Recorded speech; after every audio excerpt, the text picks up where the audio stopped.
If everything that comes from our family upbringing has been unhealthy, we carry that into our adult relationship. If I have my own depression, anxiety, self-esteem issues, poor body issues, just all the things that are internally going on, I don't know how to love, I don't know how to receive love, I don't know what love is, then of course, I'm the lowest common denominator in every relationship I enter into. And I make it all about everyone else. It's his fault, it's her fault, it's them, it's they. No, it's you. It's marriage.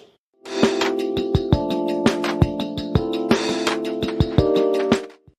What's going on, beautiful people? Welcome back to the Value TV show, the show where we give you tools to build and have healthy relationships. That's right, tools to build and have healthy relationships. I'm Jamel Jackson, your relationship mechanic. And I want to say to you guys, Happy New Year's, because the show has not been around since last year, but it's a new year, fresh start, fresh ideas, fresh tools, and no other better way to start it off with my dear friend, Hasani, one of the founders of Couples Academy. He specializes in infidelity recovery, has a plethora amount of books out there that are very useful for relationships. I can go on and on. Today, we are going to dive into a topic that is very dear to my heart. And this topic is called, Does Marriage Matter? But before we proceed, how are you doing, brother? I'm doing phenomenal, man. It's good to see you, Jamel. You're doing big things. I'm excited about you in 2023. Yes. What you been up to? Busy, building this practice, publishing more content, doing some international travel, conferences around the world. Just excited about what God is allowing us to really partake in. Yeah, I'm going to go right here with this. What I get from people is they hate marriage. Why is that? It's not needed. No, it's no longer needed. I know we have the old school traditional ways that have painted our painted our thought pattern and formed the whole ritual or ritualistic thing that marriage matters and it's the most important thing. But what I'm hearing in the public, because I deal with the public continually, is I hate marriage and it's not needed. Well, there's been a huge societal shift, right? And so over the last decade or so, marriage has taken on a different, value, if you will. We're on the value show, a different value to people. So where once it was about partnership, it was about longevity, it was about legacy, it was about finding someone you could spend the rest of your life with and establish an intimate connection. I think, to be quite honest, because sex is so cavalier, because it's so casual, because you don't need commitment in order to engage in it, I think that has shifted how people see commitment. So really, it's not an issue of marriage per se. People don't value commitment because you can get all the benefits of a committed relationship without being in a committed relationship. And if we look at parents and if we look at people in society, and if everyone in our world doesn't have successful relationships, if they're broken families, if there's infidelity, if there's physical and emotional abuse, if everybody seems unhappy, why would I volunteer to sign up for something like that? So most people, based upon observation, have done marriage wrong. And we have to figure out how to do it right. But if everyone in my world is doing it wrong, then I'm assuming that's what marriage must look like. Yeah. So I don't want any parts of it. So there's been a devaluing, if you will, in terms of people's perspective on what marriage is all about. I don't even believe that marriage is per se the issue, because marriage is the institution. So things occur and then people say, it's marriage. I don't want to do this. Marriage does this. When you had the problem before there was marriage. Exactly. If anything, the marriage exposed what was already there. Boom. So before we even go forward, let's do this. How would you define marriage? Well, listen, I have often said that there's a major difference between a relationship and a marriage, right? So let's talk about people who actually are married, because people use these terms interchangeably as if they're the same thing. Your marriage speaks to your partnership, whereas your relationship speaks to your companionship. So when we say marriage, we're talking about generating income for the household. That's how you show up as partners. Managing the finances, parenting the children, taking care of the dutiful, tactical, practical responsibilities of managing a household. It's how two people live together to create a lifestyle. Whereas your relationship speaks to companionship. That's where we're talking about meeting each other's emotional needs, speaking each other's love language, sexual fulfillment, quality time. It's the heartfelt connection between two people. So your marriage or your partnership speaks to hard skills, whereas your relationship or your companionship speaks to soft skills. So it's very possible that people can have horrible marriages, but great relationships, or horrible relationships, but great marriages, because they're two completely different things. If you ask the average person, rate your marriage on a scale of 1 to 10 in terms of how you show up as partners, you'll get one number, but rate it in terms of how you show up as companions within the relationship, you may get a completely different number. And if we're not clear on what it is, there's no wonder why it's not working well for so many people. Why do I need it? Because we live in a society now where it's like, I don't need that. I can just be in a committed relationship without marriage, because as soon as I bring that into it, it damages it. And that's a perspective thing, but why do I need it? It's interesting when you hear people say that they don't need marriage. And I would ask them, talk to people who are experiencing life 20, 30, 40 years from where you currently are. Because a lot of people live in regret. A lot of people complain that, you know what, they have no one to share their life with. There's no level of companionship. There's no one that they can connect with. They live very lonely lives. Now, is that the case for anybody and everyone who's single? Absolutely not. But I think that there are some major benefits to marriage. First of all, regardless of your faith tradition, whether you're Jewish, Muslim, Christian, whatever the case may be, most believe in some type of creator, and marriage was the first institution ever created by God. Before government, before education, before religion, it was marriage. So every civilization, the success of every civilization is predicated, number one, on the relationship between a man and a woman and the family that they build, right? So the family is the foundation of every community. A community is the foundation of every nation. A nation is the foundation of the world. So it all comes right back down to that interpersonal relationship. And so when that relationship is broken and tarnished and split apart, it impacts every area of society. That's number one. But beyond that, I mean, think about it. Not only do you benefit from it in terms of having an intimate emotional connection with a life partner that you trust, that you can have with casual partners, then, you know, statistically, people who are married, they live longer. People who are married have better health. People who are married have better financial stability. People who are married even have more mental sanity. You know, reports have said that single people have a higher rate of depression and anxieties and all types of things that they're struggling with because they're doing life alone. But when you have the power of partnership and someone else that you can rely upon, it's just a completely different thing. And think about, I always like comparing a person who rents from a person who owns. Like if I rent, it's easy for me to get out of that lease. I'll break the lease, no big deal. I'll find something else. When I'm in a marriage, or if I'm owning a home, if you will, it's much more of a commitment. But let's talk about, because I've rented for years. Yeah.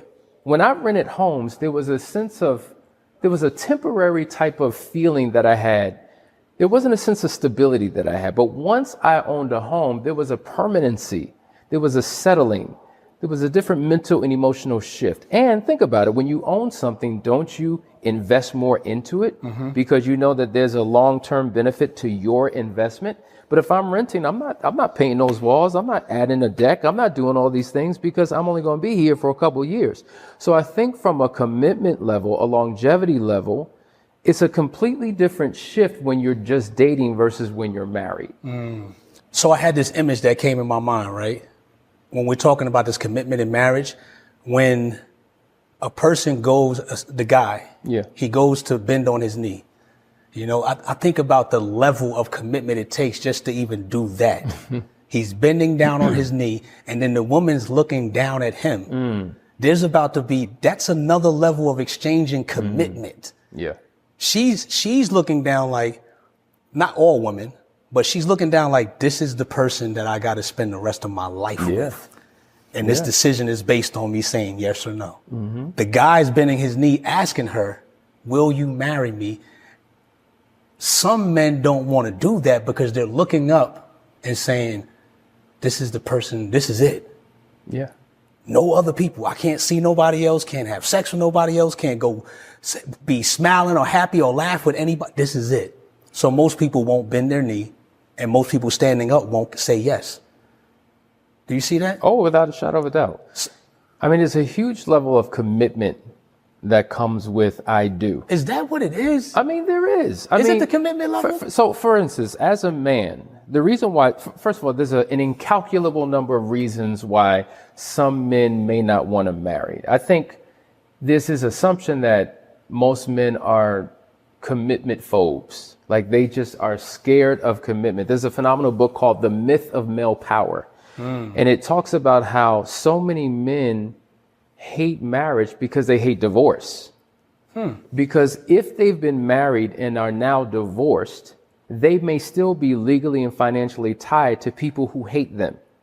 So I'm financially providing for someone who I no longer am in a relationship with, I no longer get benefits from, and you have a disdain for me as well as the child that we produced. And now I have to go into another marriage potentially and be responsible for two households.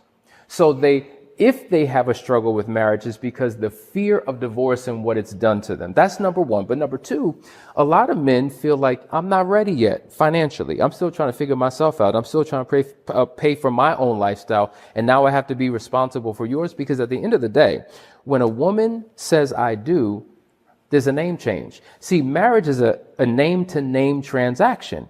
She's giving up her maiden name, her father's name, and bearing the name of her husband. So as long as she had her father's name, ideally, he was responsible for providing for her and protecting her. But now that's the role that the husband has to play. So it's not just about him anymore. It's about him. It's about his wife. It's about his children. And I think that most people in today's society, we're in such a very me, myself, and I individualistic society. What's in it for me? Right. And so when you're talking about love is a giving word. When you're talking about commitment, is what you do for others. And of course, there should be a mutual benefit, right? A mutual exchange.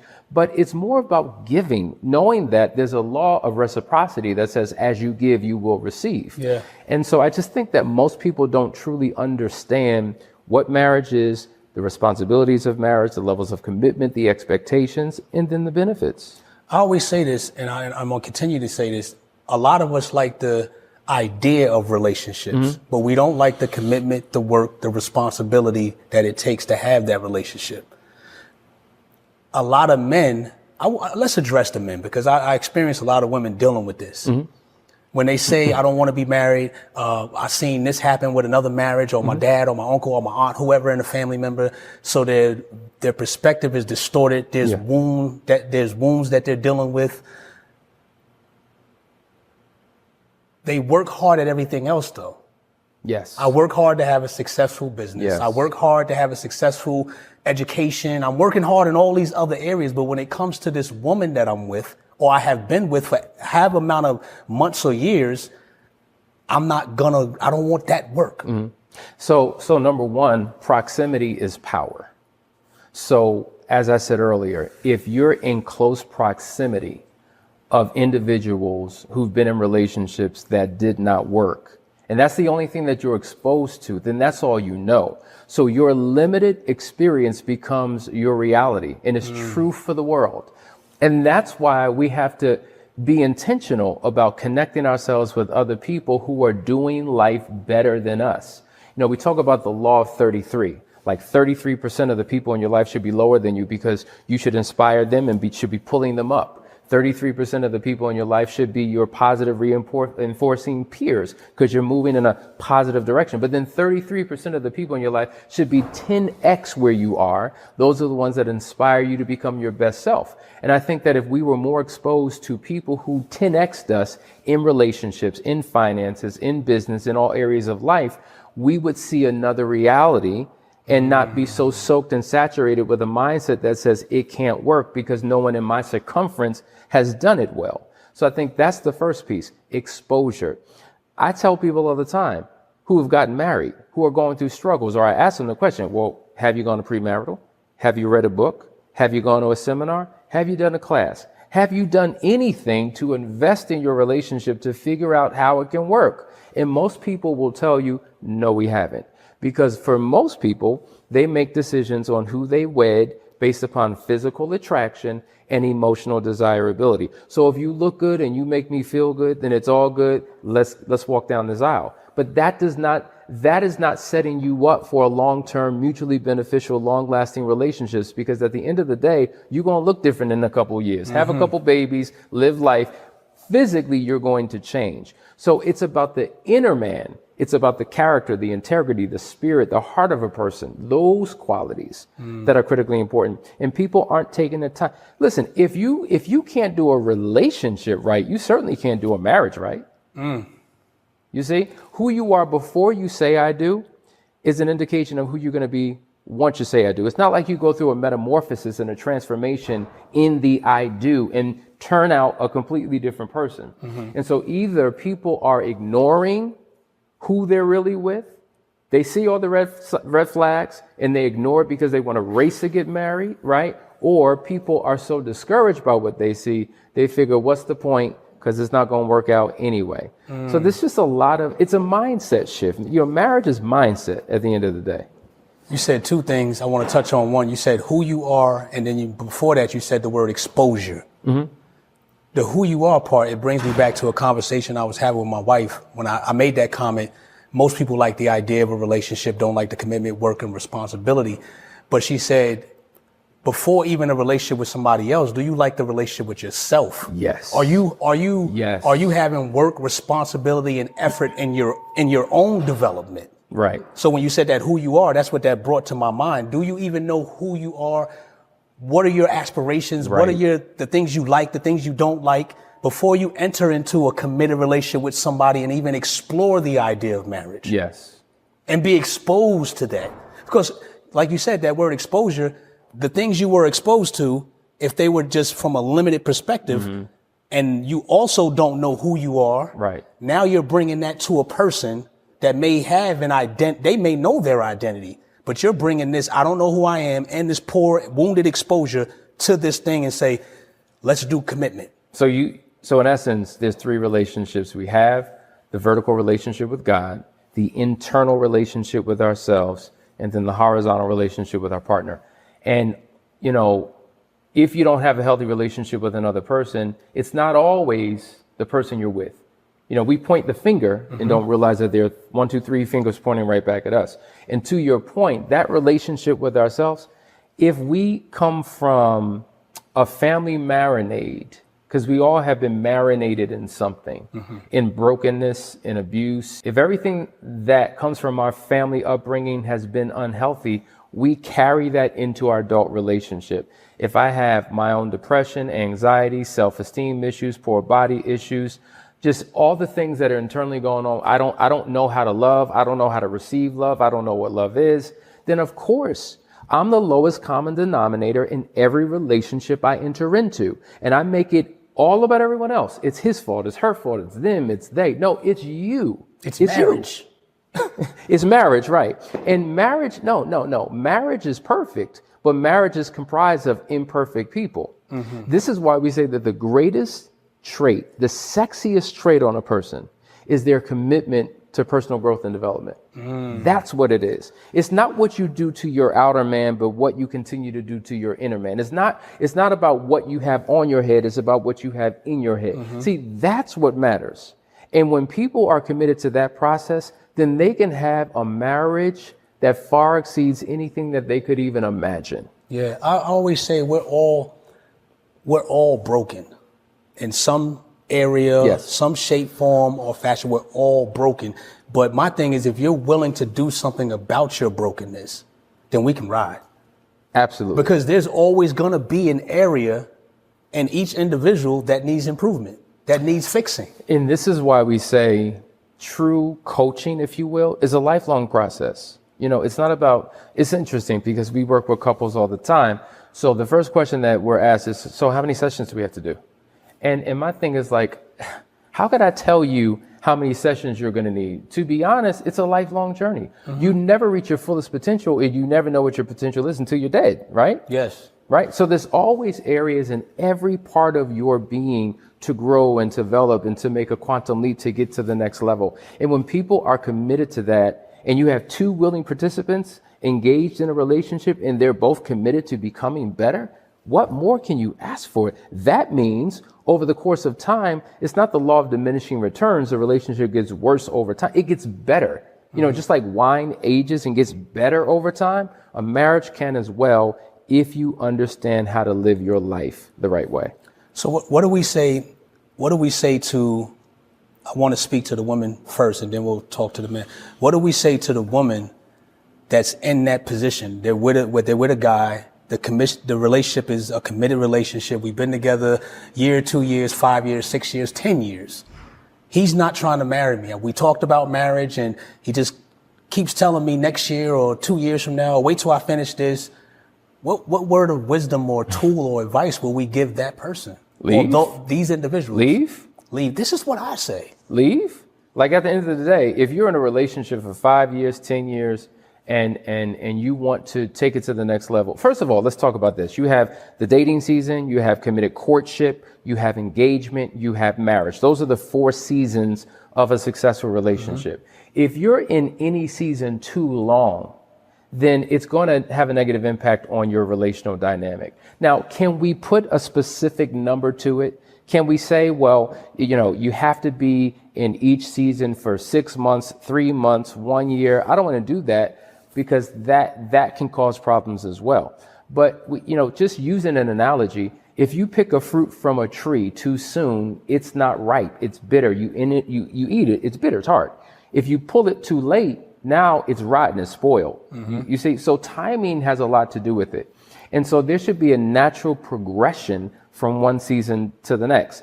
And you progress from one season to the next when you are in alignment, right? And in agreement with your partner. There's a scripture that says, can two walk together unless they be in agreement? And so many couples are not in agreement with one another. They have a different value system. They have a different relational code of ethics. They have different expectations. They haven't defined what commitment is, what love is, what fidelity is. They just got into a relationship because, hey, we were both available and it seemed like it could work, but they don't have the proper building blocks for a successful relationship. So to be in a relationship 5, 10 years, that doesn't really mean anything, because though you may be in a relationship for 10 years, your relationship's maturity may only be 3 months old. You see what I'm saying? It's not about the length of time. Just like they say, just because you're older doesn't make you an elder. Just because you're of a certain age doesn't mean that you have the wisdom of an elder. Likewise, in your relationship, there's something called relationship developmental lag. So what that means is that your relationship has retarded, if you will. There's a retardation in your relationship because it hasn't gone through a proper developmental process, because you didn't do what was necessary to get you there. So what I'm saying to you, if a woman is in a relationship with a man who does not want what she wants, why is she still there? What is she holding on to? Is there a fear that I've been in this for so long, I've reached a certain age and I don't know if I'll ever be able to find someone again? Are there insecurities? Are there financial ties to a particular person? Like, what's keeping you in something that's not serving you? Yeah, I was in a position, not like that, but I was faced with having to make a real crucial decision. And this came to me: the time I have left is more valuable than the time that I've spent. And I tell this to individuals constantly that I engage with in the public, and we're having relationship conversations, and this type of topic comes up, and they're like, I'm caught in this in between, whether it's a man or a woman. I always say, well, look at it like this: the time you have left is more valuable than the time that you've spent. The time that you've spent is already done, but the time you have left, you haven't even met yet. There's people you haven't met yet. There's laughter and joy you haven't even experienced yet. So we bring it back to now the man that's in that position. I would tell the man leave as well. But I say this first: women have so much power. True. I tell this to the women that I meet: you have so much power. Some women may not understand the amount of power they have. Maybe they don't have the environment that's grooming them and influencing them. They're probably being influenced by a large majority of media streams, but they have so much power. The man can only, if women stood ground, that man's going to have to either come up or back off.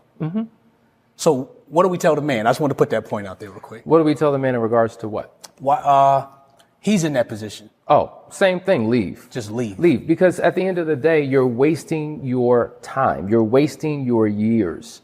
And that time could be invested in so many other things. You know what? Rather than wasting your time invested in a bad relationship with another person, why don't you take the time to invest in the relationship with yourself, with your creator, because it puts you in a better position to choose the correct one the next time. See, a lot of us choose from a deficit because we're not where we need to be. And as we become individuals of value, and I'm not talking about the high value man and the high value woman craziness that has been perpetuated in society by personalities. Yeah. I think that's probably one of the things that has poisoned relationships, because high value men and high value women have been determined by how much money you make. Has nothing to do with character, integrity, has nothing to do with relational values or anything. How's your body? Right. How's your body? So there's surface, superficial things that are not long lasting. And if that's your criteria, then it's a problem. So I think what men and women need to do, we need to unlearn and relearn. We've collected ideas along the way that really don't serve us or the relationships that we ultimately want. And we have to be able to go through a detox. We have to release, we have to brainwash ourselves of all of the mess that's out there. Like, you listen to people who have what you want. If anybody wants a successful relationship, listen to people who have them. Why are so many relationship experts single, divorced, on their third and fourth and fifth marriage? Why am I listening to you? I want to listen to people who bear the fruit and have the results of what it is that they speak. Do they live their message? And even if the lessons are hard lessons to receive, I know that they work because I see the evidence of it. And so you can't look at Instagram and Facebook and YouTube and social media and quick sound bites to get relational wisdom and advice for your life. It doesn't work that way. So sometimes you got to get alone and by yourself. You got to get separate and single, because there's a difference. We're in a relationship, right? We break up, we're separate. But if my heart and my mind is still with you, if we're still connecting and still having sex casually and still talking, we're not single yet. I got to get alone and by myself and single. And I got to rediscover who I am, the God that's in me. And guess what? Read about the laws that make a successful relationship work. Unless you do that, all you're going to do is sign up for more of the same with someone else. Different name, different face, same scenario. So what I'm gathering is all of this pain and this weight and these experiences have shaped our perspective, leading us to come up with the saying, marriage doesn't matter. Absolutely. Absolutely. There's a number of things that we have in our minds made connections. We've connected dots and come up with the conclusion that there's no point, it doesn't really work, it doesn't really matter, and it's self-sabotaging. The reality is, if you look at history all throughout the world, the most successful people, the most influential people come from a family line and a family tradition. That family line and that family tradition was created ultimately by a man and woman who decided to come together and to build a legacy. And so what you do is not just for you, but it's for the generations that you'll never have an opportunity to meet. So when we're talking about leaving a legacy, it's more than just finances that you leave your children and your children's children. No, it is a lifestyle. It is a mindset. It is a culture. And we are living out a culture that was created for us hundreds of years ago. And so when a husband and wife come together with purpose and intentionality, they have the opportunity of influencing generations to come, making an indelible mark not only on their lives, but in the world that cannot be erased. But it cannot happen, or it's very difficult to happen, when you have two casual people who come together for sex, didn't work out, move on to the next. Like, the family at the end of the day is the core and the crux and the foundation of the future. Yes. But it starts with the coming together of a healthy man and a healthy woman. You touched on we unpacking a lot, and I know we can go on and on and on. Those key words, exposure, who you are. One of the most powerful words agreement. Yes. There's no commitment without agreement. There's agreement. How can two walk together lest they be in agreement? We can agree on a lot of things, but if we don't agree on the main thing, There it is. then we're going to separate. An agreement is a law. It's a law. See, if we truly understand what we're talking about here, and just as there are laws that govern the body, laws that govern the universe, laws that govern electricity, if you learn to obey a law, then the law will ultimately obey you. Think about an electrician, right, who understands the law of energy. Energy travels in a particular direction. Well, if you're ignorant and you don't know that, you can kill yourself. But if you understand how the law of electricity works and submit to that law, you can manipulate that to do what you want to do, like power machines, turn on lights. So if you obey the law of energy, the law of energy will obey you. If you obey the law of nature, the laws of nature will obey you. If you obey the law of God, the laws of God will obey you. If you obey the laws of marriage, the laws of marriage will obey you, meaning it will serve you, it will benefit you. But if you're ignorant of it, then you will always have a mentality that would suggest that this thing just doesn't work. You ever buy something and didn't read the manual, and no matter what you do, you're pressing buttons and turning things, and nothing's working because you didn't choose to go back to the original source that created the thing that you purchased? Marriage is the same exact way. And when we go back to the source and figure out how this thing works, and we work it, it will work. So I'm doing this thing now. At the end of every episode, I'm giving the person a word, and I want them to define that word and then tell me how that applies to their life. Okay. So the word that comes to me is rebel. Well, to rebel is to go against something, right? To be a rebel without a pause, as long as there is a cause, is a good thing. I choose to rebel against the system. I choose to rebel against this culture. I choose to rebel against the world traditions that would suggest that to live a cavalier sexual dating life and just, que sera, sera, do whatever I want, serve me, myself, and I rebel against that because I'm a child of the king and I live according to a kingdom culture. And so rebelling against one system means that I'm in complete obedience to another. Good answer. Good answer, man. Thank you, sir. Sound like that one was pre-written. But, okay. So as we wrap this up, man, Hasani, I want you to look at the camera, let the people know where you're from, what are you doing, the lives you're changing, all the impact, man. My name is Hasani Pettiford, and I'm the co-founder of Couples Academy here in Atlanta, Georgia. You can go to our website at couplesacademy.org. My wife and I have a practice. We're infidelity recovery specialists. We're marriage coaches, and we would love to connect with you on social media. Go to our YouTube channel, subscribe. We have a daily show, and we would love to be a part of your marriage story.